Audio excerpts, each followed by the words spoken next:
காத்தாயி அம்மனின் அருளடியவர்கள் அனைவருக்கும் வணக்கம். இன்றைய தினம் நிறைவான செய்தி உங்களை வந்தடைய வாழ்த்துகள். அபிராமி அந்தாதி பாடல் எண் 51. மோகப்பிணி நீங்க. இந்த பாடலை படியுங்கள், கேளுங்கள்.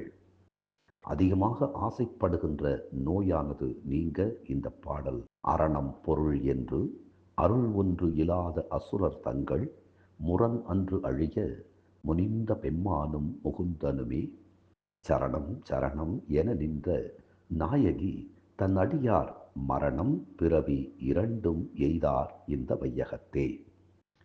திரிபுரங்கள் என்றும் தமக்கு உறுதியான இடங்களாகும் என்று கருதிய அசுரர்களின் வலிமை அழிந்திட சினம் கொண்டு 3 புறங்களையும் நிலைகுலையச் செய்த சிவபெருமானும் விஷ்ணுவும் அடைக்கலம் அடைக்கலம் என எம் அன்னையாகிய அபிராமியிடம் வேண்டி நின்றனர்.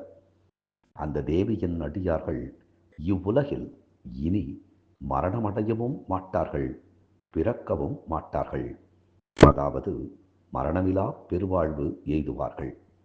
அம்பிகையை வணங்கினால் அவள் மாயை சொரூபி. மாயையின் சொரூபியாகிய அம்பிகையை வணங்க வணங்க நாம் மாயையிலிருந்து விடுபடுவோம். மாயை காரணமாகத்தான் நமக்கு மோகங்களும் வருகின்றன. ஒரு பொருளை பார்த்தால் இதை தூக்க வேண்டும் என்று வருகின்ற ஆசை மோகம் என்று பெயர். அந்த மோகத்தை நாம் தடை செய்ய வேண்டாம் என விலக நமக்கு மேலான வாழ்வு மலரும். ஒன்றின் மீது ஆசை வருகின்ற போதே இந்த ஆசை எதனால் எனக்கு வருகிறது என்று நாம் சிந்திக்கத் தொடங்கினால், அம்பிகையின் பாதகமலங்களை வணங்குவதை விடுத்து இந்த பொருளின் மீது ஏன் எனக்கு ஆசை வருகிறது என்று நாம் சிந்திக்கத் தொடங்கினால், அந்த வினாடி முதல் நமக்கு உயர்வு சித்திக்கும்.